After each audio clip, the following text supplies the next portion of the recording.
Hi everyone, welcome to the Housing Hive. Thank you for taking the time today to watch this video, which is going to be focused all around some tips and some tricks around what to look out for when selecting a new digital partner. So this is sort of a follow-up session from our previous Housing Hive a couple of weeks ago, which was around building the perfect website brief. So obviously, the next step in the process from that is to receive the proposals, score the agencies, and then pick the right partner going forward. So I'm going to take you through a few thoughts and a few areas to look out for today. Any questions, feel free to get back in touch with me or one of the Prodo team. Okay.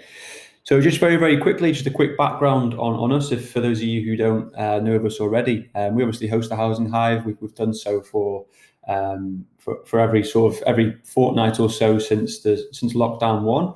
So we put this together initially to sort of connect housing professionals together, talk about ways to use digital to help sort of cope with the pandemic, and talk about how we can enhance that sort of service offering, customer experience using digital. But yeah, since then it's kind of grown into this sort of community, which has been great, and we've got some regular attendees and new people that come along every couple of weeks, which is really good, and hopefully everyone's taking something from it. In terms of from our perspective at Prodo, we're a digital transformation partner agency specialised in the housing sector for over 16 years now. We work with currently all of these logos you see on the right hand side here. I'm assuming some of those will be familiar to you. We actually published a book sometime in 2019, which was called Shift. So this is the image you can see here, called Shift: How to Make Channel Shift Happen in Housing. If anyone would like a copy, feel free to get in touch or go to our website, prodo.com/shift, and you can request a copy there and we'll post one out to you. And yeah, we're also the minds behind Franklin, which is this little guy waving at the bottom here, which is our subscription-based self-service portal for the housing sector. So if you want to know any more about that, if you're interested in seeing a demo, get back in touch again. But so on to why I'm talking to you today, which is all focused around tips and tricks to look out for when selecting a digital partner. So these points will be relevant to you sort of after you've received proposals from suppliers, but also if you're going through a bit of an identification and qualification process as well before actually inviting agencies to pitch to you. So there is some overlap there. But obviously most of you will know that a hell of a lot of time and effort goes into procurement processes, to generating the brief, to the background work behind that, and what goes sort of prior to that, getting budgets signed off and internal buy-in and what have you. So obviously at the end of that process, what you want to be partnering with an agency who can really deliver the results that you need and more. More than likely you've not worked with them before, so it's a case of going through a bit of the qualification and sort of process, scoring them based on a few key areas, and then you'll be able to do this in more detail, of course, when you've met with them. I'll expand on a few of these areas in the coming slides, but some of the key things we think is great to look out for would be specialism, sector experience, track record, cultural fit, and then whether or not they're showing signs of actually listening to you as part of that process. So if you're considering if who you're considering is sort of looking good in those areas, then you're probably going to be in quite a good position to have a positive working relationship. So this is a sort of a snippet from our book, actually, which I mentioned at the start. So from our book, it was almost a quarter of respondents said that during the sort of a digital project delivery, working with that third party was the most frustrating part of it, which I think is quite shocking, really. So working with that third party is supposed to be something which enhances the project for you, which enhances the results. You can tap into their expertise, tap into their resources, to help you get the results you need and better, even quicker than you could do without them. So of course, there's some good agencies out there. There's some great ones, and there's some who aren't so good. And that sort of figure on the screen there has to be put down to organisations not working with the right partner, really. And sometimes that's a matter of just bad fit. You just don't fit with one another rather than incompetence. But obviously, sometimes that is the case as well. This is why it's really important to think about these things sort of up front to put you in that best position possible to get those results that you need. So the first one is specialism. There's, of course, suppliers out there who specialise in one area. There's some out there who specialise in many. So it's a case of understanding what that specialism is or what they are, what the agency can offer for you, and how that aligns really well with your goals. So going back to the previous stage of this process around building the brief based upon your objectives, what's the actual gap that you need filling with this partner agency of yours. Again, each partner agency is going to have their own specialisms, maybe more than one. So you need to identify your partner based on the need that you have. I think considering this point, if they do have more than one specialism, or is there any other sort of useful service offerings that they have that could potentially be useful for you later on? And then could this engagement sort of develop into something a little bit more than this initial engagement in terms of the value you're getting from it? So I suppose finding an agency like that means that they know your organization better. It means that they can get to know you a little bit deeper and understand the organization, how that operates a bit better, and then basically be able to service the needs a little bit better. So I think, tying the specialism for what you're looking for from an agency to your objectives is absolutely key. Okay, just moving on. So in terms of following on from specialism, this sector experience kind of links in quite nicely to that. So you're at this point, you'll be clear of what they can offer. You know the service offering, product offering, and what they can do for you. But is that offering tailored to your sector in terms of, are they used to delivering what they deliver into organizations similar to your own? That experience that they have means that they'll already understand the sector in terms of challenges, in terms of ambitions, how it operates, your customers as well, how your customers interact with you and what their needs are. And if that isn't already there, then they're going to have to go through a bit of a discovery phase and learn about those things at the start of a relationship, which can either mean more time required or even potentially a lesser result at the end.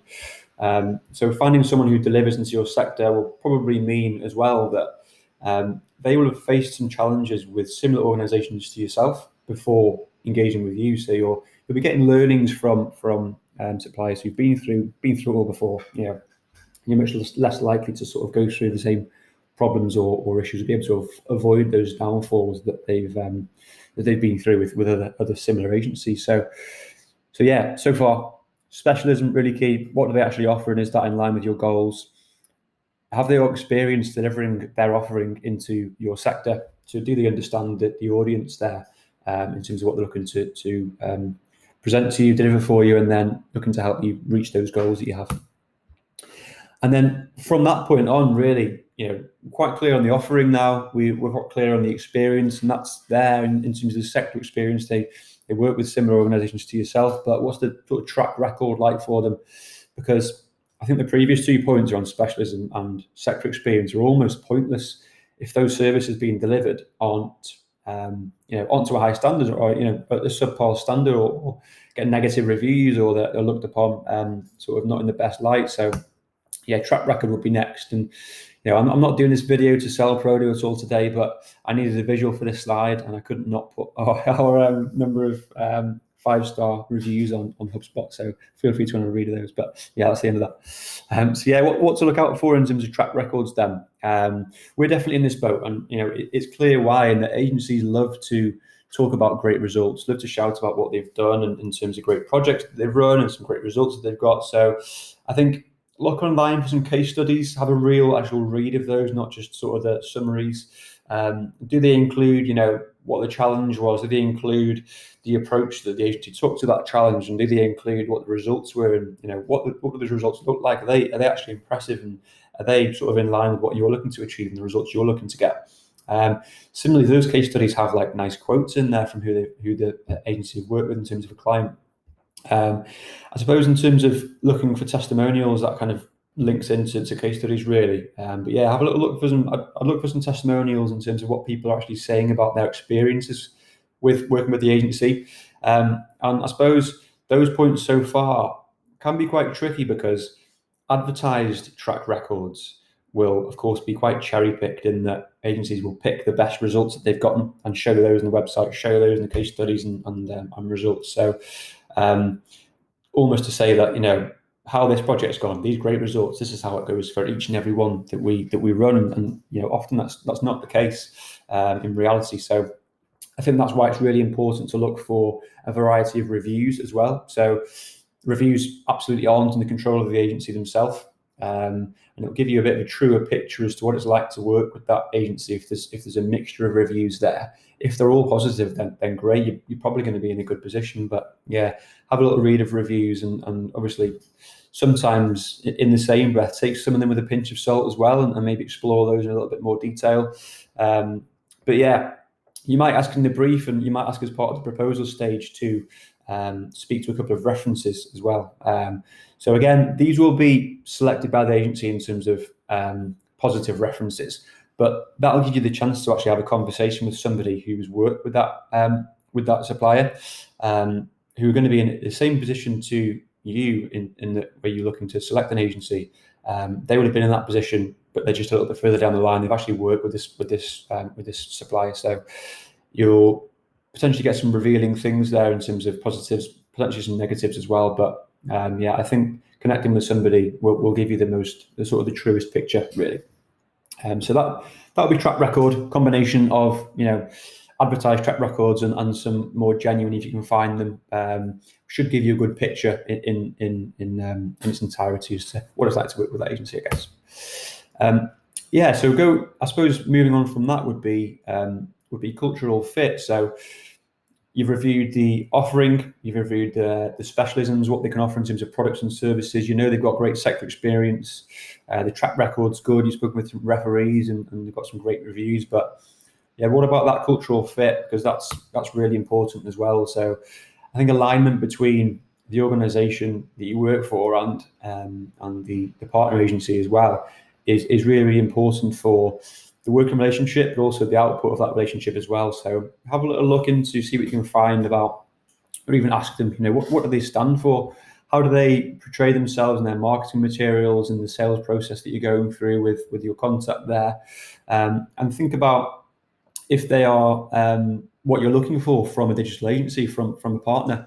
I was speaking with a client yesterday, and she showed me another agency's website. I'm obviously not going to say who, but yeah, they'd chosen to go with a really, really, really blunt tone of voice, and the way they sort of spoke about things was, some people may even find offensive in the sort of working arena, but yeah, it really sort of took that agency life sort of view to the next level, which of course is pretty niche and will probably work great for certain types of organizations, but really not for others. So that's what I mean by sort of cultural fit and alignment. Some people are looking for a more sort of professional outfit. Some people are looking for that fun sort of agency vibe. So in terms of what you can find out about the agency as well, I think about where they are going as a business. What are their plans? Are they looking to sort of grow rapidly? Are they looking to stay quite small? Are they sort of downsizing at the moment? What's happening there at that time? And then I suppose it's really important. I guess this one kind of depends on what you're looking for from the relationship. But when we're involved from a product perspective in that more sort of partnership approach rather than traditional supplier client type relationship, we've seen great results and we really enjoy those working relationships. It kind of makes for a positive working relationship, and you often get a lot more value from it as well. So I think depending on what you need, if you're after that partnership approach, look for signs of that. But if what you're looking for is a one-off project and then goodbye, then you can explore that side of things as well. But yeah, I think a crucial point which is sometimes overlooked or maybe even outweighed by the previous points in some cases is, can you see yourself working with them? Everyone says, don't they, when you're viewing new houses, when you're looking for a new car or what have you, you almost know which one's the right one for you, kind of instinctively. So similar case with who you sort of get on with, who you choose to be your friends. You get on with certain people, you click with certain people. So I think that also plays a part in selecting a partner if you're going to be working with them closely. So chances are, if you like one another, if you can chat to them, if you can see yourselves working together and you sort of get on well, you've got similar interests, and kind of goes back to that cultural fit, really, doesn't it? Then it's most likely you'll have a good working relationship, and good working relationships often lead to good results because you can have those conversations with one another. It's open, it's honest, and yeah, so as challenges and goals are sort of spoken about a little bit more openly, which is better for all parties as well. Okay, just moving on then from cultural fit. So far we've pretty much focused on things about the agency themselves, things about their service offering, their products, their own case studies, what they've done in the past with people, their experience, what their culture's like. But I think you also need to think about what they're saying that they can do for you specifically. And I think you can look out for things and signs of if they've actually listened to you as part of the sales process, as part of the proposal, the conversations that you've had. So I think that's really, really, really important as well. So this one will, of course, be a little bit more relevant to you when you're actually at the stage where you've engaged with them, rather than doing some background research, where some of the other sort of slides beforehand around looking at case studies and things would be fine for both. But yeah, based on the brief that you've posted, the conversations you've had, the proposal you've received, the pitch that you've listened to, is that response that the suppliers put forward, does that include products or services which are tailored towards the needs that you've been speaking about and the challenges that you're facing and where you're looking to go in terms of goals and ambitions? Because if you're hearing about things which seem irrelevant and seem sort of inappropriate, or don't feel like they're going to solve the problem that you need, it's either a case of the agency's misinterpreted what you're looking for, you've misinterpreted what they're saying, or simply they've not listened to you and they're presenting you with things that just aren't relevant, really. So I think have a little think about if they've taken the time to explore your challenges, to help them with this tailored approach, to help them put forward a proposal which is relevant to you and relevant to your goals. If you've had one really brief 5-minute conversation on the phone, you've got a full proposal through an hour later, chances are they've not explored your challenges, and the proposal is usually, of course, sort of a precursor to the delivery, and what's going to be in there isn't necessarily going to tap straight into what you're looking to achieve. So I think about that one, but also just generally, are they showing that they care, about the challenges that you're facing, about the sort of pain points that you have, and that can be from a perspective of speaking to the salesperson, but also from or whoever it is you're dealing with, or from the company perspective as well. So do you get the feeling, and I suppose this goes back to the cultural fit in the previous slide, but do you get the feeling that what they're looking to achieve as an agency is about caring about who they're working with, caring about the customers and the customers from a B2B perspective, especially in the housing space? And yeah, are they set up in a way which helps you solve your challenges specifically? So again, not here to sell Proda, but we're really, really focused on solving issues in the housing space and using technology to do that. And it's kind of how we're productizing our offering and services around that, and that's how we sort of adapt and evolve with the space as it goes on. So definitely have a think about that. And then I think one of the major benefits of actually working with an agency is new, innovative, and solutions which you may not have thought about just yet, but are relevant to the cause, are relevant to what you're looking to do, and can help solve your pain points in a way that you haven't thought of just yet. So if they really listen to you, if they really listen to what your challenges are and what you're looking to achieve, you should be hearing back from them with a proposal to help you get from A to B, but also what else they can do for you, and how they can help you get better results or get there faster, or think about other areas you could improve which are relevant to you as well. So I think that's a really, really key one, and should be one of the major benefits to working with an agency. So definitely think about that one as well. Okay, so that's the end of it, basically. So in the summary, we've kind of touched upon specialism, what they're offering is it in line with your objectives, sector experience, that going back to the offering and what they can offer. Have they done that in the same sector that you operate in, or for similar organizations? And then straight away after that, track record, what does that look like in terms of delivering that service offering into your sector? Has it got good results? Cultural fit, do you align in terms of both organizations, in terms of culture and where they're looking to go, where you're looking to go? Does that fit? Can you see yourselves working with them? Do they seem like nice people and you get on with them? And yeah, how have they listened, really? And we had a question come through when we actually listed this topic, which is around, okay, you're going to talk us through the positives and what to look for and what agencies should be saying and doing for you, but what about like red flags, what to look out for from a negative perspective? And I think basically the opposites to what we spoke about in the slides, but also, if they're quite hard to get hold of, if they are, if they don't give full or detailed timescales or costs, they don't have any good referrals, possibly, and also that experience as well. So obviously there's going to be some great startups and new agencies out there, but I think that experience and case studies and things will give you the confidence that you need to know that they're going to do a good job for you, basically. So yeah, we've got another session coming up in a couple of weeks, 11th of February, 11 a.m. This will be focused on Umbraco CMS specifically. We'll have our engineering manager, Chris Lassery, who's an Umbraco wizard, talk us through that. So yeah, hopefully that was useful. Any questions, get in touch. But yeah, thank you again for taking the time to listen to today's talk, and hopefully you've got value from it. And yeah, hopefully we'll speak to you again soon.